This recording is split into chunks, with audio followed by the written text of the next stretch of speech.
My twin sister was the golden child, prettier, more loved, and praised for everything. I was the invisible one until puberty hit and people started noticing me instead. That's when she snapped. She tried to ruin my life and crossed a line that changed everything. You ever look in the mirror and feel like you were born just to make someone else shine? That's what I asked you, Frankie, the night I ran away. I was 16, didn't even make it past 3 neighborhoods before the fear caught up with me, and I called my aunt. But for a little while, I was free. Just me, a backpack, and this boiling ache in my chest I couldn't put into words. I remember how you looked at me through the rear view. No judgment, no questions. Just that quiet nod, like you'd heard 1,000 stories heavier than mine. That was all I needed to start talking. I'm Maya, and my story starts with a mirror, specifically the one in our childhood bedroom, wide, framed in fake gold, bolted to the wall between our twin beds. One side always messy, covered in perfume bottles and hairbrushes and glittery earrings. The other side, mine, neat, sparse, forgotten. That mirror taught me who I was long before my parents did. See, I have a twin sister, Chloe. From the outside, we were identical. Same birth date, same hazel eyes, same crooked smile. But you'd never guess we were twins if you saw the way people treated us. Chloe was the golden one. Even as toddlers, she had this glow. Teachers adored her. Strangers complimented her. My mom would always say, "She's got that spark, doesn't she?" And every time she'd pat Chloe's cheek like she was porcelain. Me, I'd be standing right there. I might as well have been the lamp. At birthday parties, they'd decorate in pinks and purples, Chloe's favorite colors. Balloons everywhere. A cake with edible glitter and 3 layers. One year, they hired a magician because Chloe said she liked rabbits. When I asked why none of the decorations reflected my favorite color, green, I was told I was being difficult. "But you like chocolate cake, don't you?" Mom asked once, clearly annoyed. "I do," I said. "Then you got what you wanted." What I wanted really was to matter as much as Chloe did. School was worse. Teachers often forgot I existed. Some literally called me Chloe number 2. One time we both entered the 3rd grade science fair. Chloe made a volcano. I built a working circuit board. She won. I clapped for her. She didn't even look at my project. Neither did our parents. By middle school, I'd already stopped trying. I mean, what was the point? No matter what I did, it wasn't going to be enough. Chloe could forget her homework and still get praised for trying. I could ace a test and get a distracted, "good job" over dinner, if anyone remembered to ask. It was also around this time that I learned a cruel truth. In our house, love had a dress size. My mom was obsessed with appearances, hair and Chloe's. Mine, when it embarrassed her. Chloe was petite and pretty, like some ballerina in a storybook. I hit a growth spurt early and got chubby. That's when the comments started. "Maybe skip seconds, Maya. Chloe fits into last year's jeans. Why don't you?" "Don't slouch. It's not flattering." I was 12. They didn't realize I heard the whispers at night. The way Dad would say, "She's not shaping up like Chloe, is she?" Or Mom's answer, "She's got a pretty face, though. If she just lost a little weight." They never said those things to me, but they didn't have to. I got the message loud and clear. So I stopped eating lunch at school, told them I was dieting, lived on granola bars and water, counted every calorie. Watched Chloe eat Pop-Tarts and pasta and bowls of cereal without a second thought, and still stayed delicate and adored. By the time we were 14, everything changed. Puberty hit me like lightning. My face thinned out. My hair thickened and darkened into these long, glossy waves. My curves came in sharp and fast. The same boys who used to ignore me started saying hi in the halls. Teachers began calling on me by my actual name. For the first time in my life, people looked at me, and not just as Chloe's sister. It was thrilling, terrifying, addictive. And Chloe noticed. I could feel it the way a dog senses thunder. At first, it was subtle. She'd laugh a little too hard when I tripped, steal my clothes and return them stained, tell our mom I was sneaking food at night, even though I wasn't. Once, she left her mascara on my pillow and told everyone at school I was trying too hard. "She's changing," she whispered to our mom once, just loud enough for me to hear. "It's like she's trying to become someone else." She wasn't wrong. I was changing. I finally felt like I could breathe. But Chloe wasn't done being the center of attention. And my parents? They didn't help. If anything, they doubled down. "Don't let it get to your head," my dad said one night after dinner when I mentioned someone asked me to the school dance. "Boys are trouble," my mom added, "and they're only nice when they want something." Chloe, of course, already had a boyfriend. He ate dinner with us every Friday. Our mom called him so charming and said she was glad Chloe was learning how to have healthy relationships. When I started dating, well, started is generous. My mom gave me a pamphlet about birth control and told me to focus on my studies. Every win I got, Chloe turned into a competition. If I joined a club, she joined too. If someone complimented my outfit, she'd show up the next day wearing something similar, but tighter, more revealing, louder, and our mom loved it. "You girls are so stylish. Look at you." But she always looked at Chloe when she said it. It wasn't until high school that I realized how deeply it had twisted me. I had a body that people finally noticed, but I didn't know how to feel safe in it. I'd wear baggy sweaters one day, then tight dresses the next, just to see which got more attention. I hated myself for needing it. I hated Chloe more for stealing it every time I got it. She had this way of turning even my smallest joys into threats. One afternoon, I came home holding a photography award I won at school. First place. I was so proud I thought I might burst. I even stopped by the bakery on the way home to buy myself a tiny lemon tart to celebrate. When I walked through the door, Chloe was crying on the couch. "She got a C on her French quiz," my mom explained, rubbing her back. "It's just been a hard day for her." I stood there holding the certificate, the tart growing warm in the bag. No one asked how my day went. That night, I left the award on the kitchen counter. The next morning, it was gone. I found it in the trash under a pile of coffee grounds and eggshells. Chloe swore she didn't know how it got there. My mom shrugged. "It's just paper, sweetheart." I stopped showing them anything after that. By sophomore year, I had learned to live on the scraps. The few real friends I had became my refuge. Teachers started to see me for more than just a body. I found a strange freedom in the way Chloe's popularity began to plateau. She peaked early, everyone said it, and deep down, I knew she knew it too. That's when her smile changed. A little tighter, a little forced. When people looked at me first in photos, she'd subtly pull my hair or pinch my arm. When I got compliments, she'd interrupt with a story about herself. My success felt like an affront to her very existence, but the cruelest moment came the week before our 16th birthday. Chloe was planning this huge party, DJ, catering, rented space at a local hall. She'd been talking about it for months. I assumed stupidly it was for both of us. I even helped her fold invites until I found the flyer online. Chloe's Sweet 16. No mention of me, no joint celebration, not even a shared candle on the cake. When I confronted her, she just said, "Oh, you wanted to be included?" Like I was the weird kid at school asking to sit at the cool table. Our parents, they defended her. "Well, she's the social one," my mom said. "You don't even like parties," Dad added. I sat on my bed that night and stared into that same mirror we'd shared since we were kids. I looked older, sharper, but I didn't feel seen. I whispered, "Happy birthday, Maya," to myself. Chloe got the party, but I got something else. Resolve. The day after her Sweet 16, I used the cash I'd been saving from my part-time job at the bookstore and bought myself my first real camera, a Canon EOS Rebel. Nothing too fancy, but it was mine. I started taking pictures of the world the way I wished people had looked at me, closely, carefully, as if I mattered, and slowly, in pieces, I started building a version of myself that didn't need their spotlight, a version that wasn't Chloe's shadow anymore. You ever have someone look at you like you stole something from them, even when it was never theirs to begin with? That's how Chloe started looking at me after I met Ethan. It was during junior year. He sat 2 rows behind me in chemistry and would tap his pen against the desk in this rhythmic, annoying way that drove everyone nuts. Everyone except me.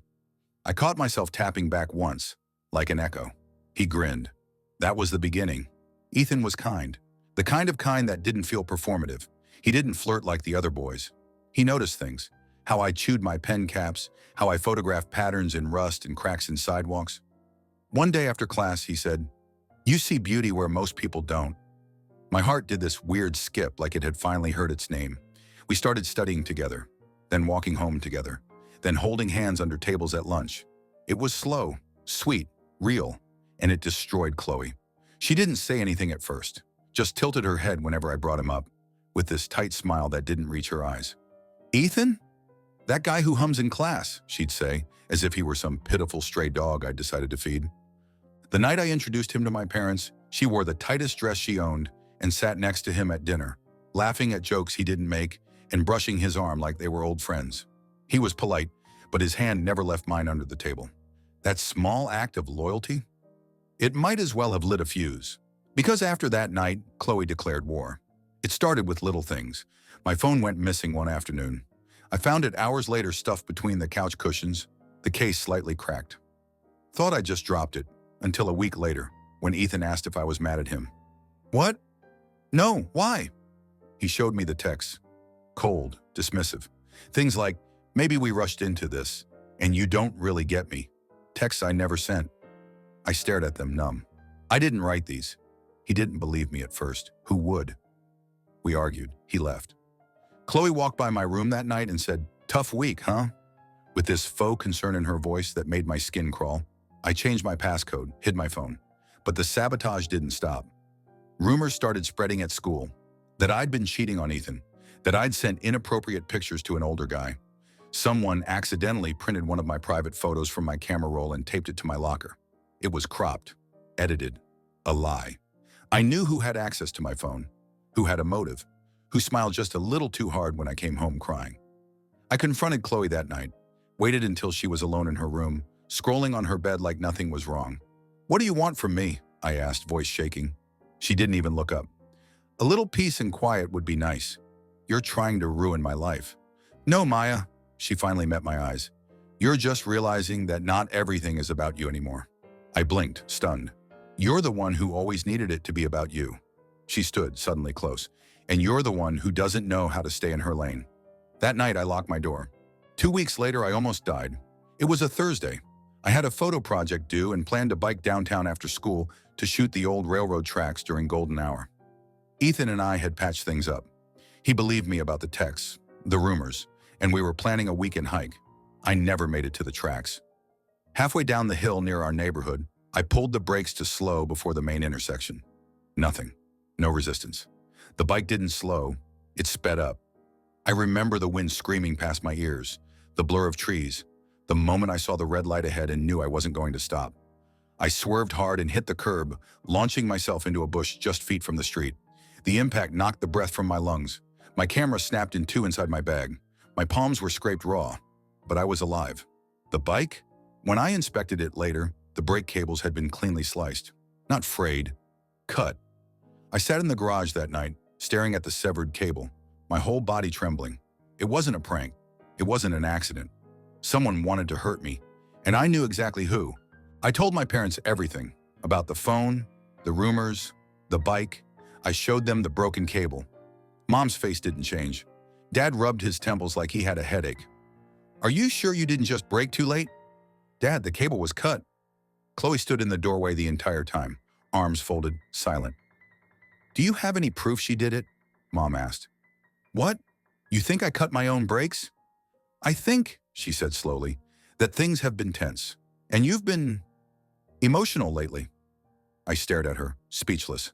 "She's not well," Mom added, gesturing toward Chloe. "She's been struggling with anxiety, all this pressure from school, her social life. Maybe she's acting out." Then she looked at me. "But the truth is, Maya, you might not be safe here." I felt my stomach drop. "What are you saying?" "You should stay somewhere else for a while, just until things calm down." "I'm the one being targeted." "And Chloe is the one unraveling," she snapped. "She needs us right now."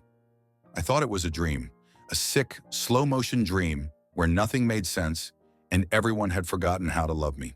Chloe stood behind our mother, arms folded, eyes glittering. She didn't smile. She didn't have to. Mom helped me pack that night, didn't even wait for Dad to get home from work. "You can stay with Rachel," she said, like she was offering me a vacation. I was 17. When Aunt Rachel opened the door, she didn't say anything, just pulled me into the warmest hug I'd ever had. Rachel was my mom's younger sister, the black sheep of the family. She wore loud scarves and never married, owned a bookstore, and lived in a 2-bedroom apartment filled with mismatched furniture and the smell of cinnamon tea. She'd always been kind, the kind of aunt who gave thoughtful birthday cards and never interrupted. That first night, she didn't ask for details, just handed me a warm blanket, a pair of fuzzy socks, and said, "You're safe here." I cried harder than I had in years. Living with Rachel was like inhaling after being underwater for too long. She let me be, didn't try to fix me, just gave me space. Space to grieve, to heal, to think. I transferred schools quietly mid-semester. Rachel made it happen in less than a week, pulled favors with a friend on the school board, helped me pick new electives. Photography was still there. My camera was gone, but Rachel lent me hers, an older Nikon, dented but functional. I started carrying it everywhere, documenting light, shadows, people, and silence. Ethan kept texting. I didn't answer for a while. Not because I didn't want to, but because I didn't know who I was anymore. Was I the broken girl who almost died? The invisible sister? The girl with scars on her hands and fire in her throat? Rachel didn't ask about him until I brought it up. He was the first person who saw me, I said one night over peppermint tea. Then don't lose him, she replied gently, but make sure you see you first. She was right. I texted him that night. I miss you. A lot. He called 5 minutes later. We talked until 3 a.m. Weeks passed. I started sleeping through the night. There's a strange kind of peace that comes with starting over. Not the soft kind like sunsets and deep breaths, but the hard kind, earned through wreckage. At my new school, nobody knew me as Chloe's sister. Nobody watched me through the lens of comparison. I wasn't the other one or the quiet one. I was just Maya. And for the first time in my life, that was enough. Aunt Rachel called it the clean slate effect. She said some people search their whole lives for a reset. Mine had come at the cost of near death, betrayal, and emotional abandonment. But it came, and I wasn't going to waste it. I threw myself into my classes, especially photography. Mr. Allen, the visual arts teacher, was this eccentric guy with a permanent paint stain on his elbow and a way of making you feel like your eye for color could change the world. He looked at my portfolio, what little I had salvaged, and said, "You don't shoot what people see. You shoot what they ignore. That's rare." I started carrying my camera everywhere again. The old Nikon Rachel lent me became an extension of my hand. I photographed empty alleyways, old signs, strangers on benches, even my own reflection in cracked glass. Somehow the lens helped me separate what I felt from what I saw, and that made it all a little easier to bear. Ethan came to visit the second weekend after I moved. He showed up with 2 coffees, a bouquet of wildflowers, and that crooked half smile that made my chest feel like it wasn't hollow anymore. "Miss me?" he asked. "Every second." We sat in the bookstore Rachel owned. After hours, lights dimmed, tea steeping on the back counter. He asked about school. I told him I loved it. He asked about Chloe. I hesitated. Then I showed him the text. The photo she'd taken of me outside Rachel's place. The caption, "Nice try running, Maya. But you're not that hard to find." His face changed, went rigid. He clenched the coffee cup like he wanted to crush it in his hands. "Has she contacted you since?" "Not directly," I said, "but I feel her, like a shadow that moves just out of frame." Ethan leaned closer. "You need to start documenting everything." "I already have." He blinked. I reached under the table and pulled out a small box. Inside were printed screenshots, saved voicemails, and photos of the bike brake cable, the locker defacement at school, timestamps from messages sent to Ethan from my hacked account. Every time I felt crazy, I reminded myself, keep the proof. Rachel taught me that. "She's sick," Ethan said quietly. "But this isn't just jealousy. This is obsession." "I know." We shared the box with Rachel that night. "We'll need this for the therapist," she said, "and possibly the police." It sounded surreal, talking about my own sister like she was a stalker, a criminal. But the line had been crossed a long time ago. I just hadn't allowed myself to accept it until now. Rachel scheduled sessions with Dr. Lillian Cho, a trauma-focused family therapist she trusted. At first, it was just me. We focused on safety, boundaries, rebuilding my self-worth. Dr. Cho didn't ask about Chloe right away. She started with questions like, what do you want to feel when you walk into a room? And what would a version of Maya with nothing to prove look like? It broke me. Then slowly, it built me back up. Week 3, Rachel joined a session. We talked about the pattern of Chloe's behavior, how long it had gone unchecked, and how the family, especially my mom, enabled it. Week 5, Mom came too. I didn't expect her to show. Part of me was sure she'd bail. But there she was, sitting stiffly in the therapist's chair in a beige sweater and pearl earrings, her eyes rimmed in dark circles. She didn't speak for the first 15 minutes. When she did, her voice cracked. "I didn't know it had gotten this bad." Rachel looked at her calmly. "It didn't get this bad. It was this bad. You just didn't want to see it." Mom nodded slowly. "I thought Chloe just needed attention, that Maya could handle herself." "You thought I could handle being harassed?" I said before I could stop myself. Mom winced. "I'm sorry. I know that sounds horrible. I didn't know what else to do. Chloe's always been intense." "Intense?" Rachel echoed. "She cut her sister's bike brakes, Karen." The room fell silent. Mom pressed her hands to her face. I didn't want to believe it. I thought if I gave her enough love, she'd calm down. But she's spiraling. She's barely eating. She's locking herself in her room. And last week, her voice broke. "What happened last week?" Dr. Cho asked gently. Mom looked at me, then at the floor. She asked me if I'd still love her if Maya disappeared. The air went cold. She said it like a joke, but there was something in her eyes. I couldn't breathe for a moment. Rachel reached over and took my hand. My mother looked up, her eyes brimming with a fear I'd never seen in her. "I don't know what to do anymore," she whispered. "She's not the Chloe I knew." "She never was," I said quietly. And that was the first time she didn't argue. That session changed something. Not everything, but enough. Mom started showing up more consistently. She spoke less and listened more. She asked about my school, my photos, and Ethan. She even offered to help me replace my broken camera, though I politely declined. I didn't want her money. I wanted her presence. Chloe, on the other hand, had gone dark. No texts, no calls, no cryptic photos, which somehow was worse, because it meant she was planning something. I told Dr. Cho about the quiet. "It's like the silence between two storms," I said. She nodded. "That's when you fortify." So I fortified. I installed motion-activated lights outside Rachel's building. I changed my number again, set passwords no one could guess, took a self-defense class. Ethan walked me home every day he could. I started keeping a dream journal after Dr. Cho suggested it. Most entries blurred into one another, shadows, mirrors, broken glass. But one stood out. Chloe stands at the edge of my bed. Her face is blank. Her mouth moves, but no sound comes out. She reaches toward me, but her fingers stretch into knives. When I scream, she smiles. I woke up shaking, but I wrote it down anyway, because naming it made it smaller. One Saturday, while Rachel was out, I cleaned the upstairs closet and found an old Polaroid camera. On impulse, I took a photo of myself in the mirror. The image developed slowly, grainy, unfiltered, raw. But it was me. No makeup, no performance, no fear. I pinned it to my wall. That night, I heard the ping of a new message. Blocked number, no contact name. The text read, "You always wanted to be seen. I'll make sure everyone sees you bleed." Attached was a photo of me and Ethan walking home earlier that week, from across the street. My heart kicked into overdrive. I called Rachel immediately. She came home in under 10 minutes, her car door still open when she ran inside. We called Dr. Cho, then the police. A formal report was filed. The officer took our statements seriously, looked at the documentation, the folder, the screenshots, the texts. "This isn't just harassment," he said. "It's pre-stalking behavior. Maybe worse." My hands shook as I signed the complaint. Later that night, I found Rachel sitting alone in the living room, clutching an old mug she hadn't touched. "You okay?" I asked. "No," she said softly, "but I'm here." That mattered more than I could say. My mom called the next morning. "She's gone," she said. "Chloe." "What do you mean, gone?" She packed a bag, left a note, said she needed to clear her head. I didn't respond. "She'll come back," Mom added, more to herself than to me. "She always does."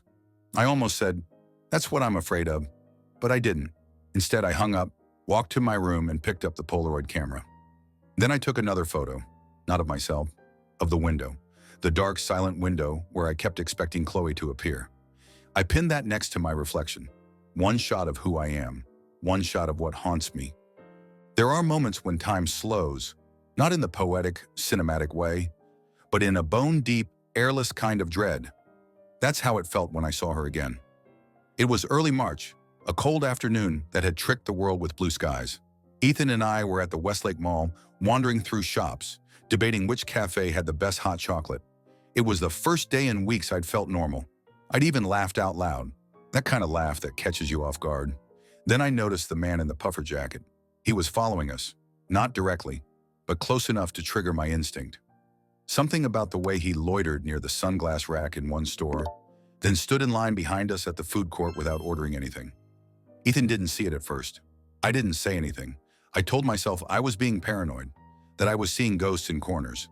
But when we stopped by the restroom and Ethan ducked into the men's side, I caught a reflection in the window behind me, and my blood turned to ice. It wasn't the man. It was her. Chloe, standing across the wide-open mall atrium, just watching me, wearing black, hair pinned back. For a moment, I thought I was dreaming, that maybe my mind had finally snapped. Then she started walking toward me. I turned to call for Ethan, but he hadn't come out yet. When I turned back, she was only a few feet away. "Maya," she said, like we were bumping into each other at the grocery store. I froze. "How did you find me?" Chloe smiled. It was the most terrifying thing I'd ever seen. "You're easy to find when you leave breadcrumbs," she said, lifting her phone. "Tagged photos, street signs in the background, reflections in windows. You didn't think I'd stop, did you? I backed away. Don't do this, I said, voice shaking. You always act like I'm the problem, she hissed. But you're the one who stole everything. I shook my head. No one stole anything. You just couldn't handle not being the center of attention. You took my friends, my boyfriend, my face, Maya. We're twins, remember? But suddenly everyone thought you were the prettier one, the better one. She stepped forward. I was supposed to be special. Not you. Never you. Then her hand moved. Out of her coat came a flash of silver. A knife, not big but sharp. My heart slammed against my ribs. You don't want to do this? Actually, she whispered, I think I do. People were walking by, but no one noticed. Please, I said louder now. Put it down. I just want to talk, she said, stepping closer. I backed up into the display of a nearby kiosk. My hands scrambled for my phone. Chloe's eyes darted to it. You turned me in again? You need help, Chloe. I needed you to stay in your place, she screamed suddenly, loud enough to turn heads. That's when the man in the puffer jacket stepped in. Not a stalker, I realized in a rush of relief. Ma'am, I need you to put the knife down, he said, flashing a badge. I'm with mall security. She turned on him, wild-eyed. She lied. She ruined me. Knife down, now. It all happened so fast. She raised the blade slightly, just enough to trigger a reaction. In a blur, the security guard had her pinned. She thrashed, screamed, sobbed. The knife clattered to the tile floor. People started gathering, murmuring. Someone called 911. I sank to the ground, shaking. Ethan burst from the crowd seconds later and dropped beside me, wrapping his arms around me as I sobbed into his shoulder. She had a knife, I whispered. She was going to... I know. You're okay. You're okay. But I wasn't. The arrest made everything real in a way it hadn't been before. Chloe was taken into custody. A psychiatric evaluation was ordered. Within a week, she was transferred from jail to a hospital, diagnosed with a combination of borderline personality disorder and untreated delusional paranoia. The doctors said she'd likely been slipping for years, but it had gone unnoticed under the guise of strong personality and teen angst. My mother sat across from me in Dr. Cho's office the day we got the full diagnosis. She looked like someone who'd lost her child, 'cause in a way she had. I don't know how I didn't see it, she said, voice hollow. I thought she was just struggling. I thought she'd grow out of it. She didn't need scolding, Rachel said gently. She needed treatment. She needed me, Mom said, then broke down crying. I wanted to be angry. I wanted to scream, and what about me? But the truth is, I had nothing left to scream. I was tired, bone-deep tired, and for the first time I saw my mother trying. We kept going to therapy. Slowly, we unpacked the years of silence, favoritism, resentment. It wasn't easy. Sometimes we left in tears. Sometimes we didn't speak for days afterward. But it was something. My father, on the other hand, left. One morning, he packed a suitcase and said he needed space. I can't do this, he told Mom. I can't fix this family. I don't want to spend the rest of my life in therapy trying to understand what went wrong. And just like that, he was gone. I never asked where he went. I didn't need to know. Chloe spent 6 weeks in the hospital before she was transferred to a long-term facility out of state. The doctor said she responded well to treatment, that she was lucid, remorseful, and progressing. I didn't believe it until the letter arrived. Handwritten, neat, no return address. Maya, I don't expect you to forgive me. I'm not even sure I deserve to write this. But I wanted to say I'm sorry. Not the kind of sorry that's just words, but the kind that hurts to admit. I was sick. I am sick. I've spent my whole life needing to be the center of attention because I didn't know who I was without it. And when you started shining, I panicked. I thought if people loved you, they couldn't love me too. I know now that's not true. I ruined things I can never get back. I hurt the person who loved me the longest.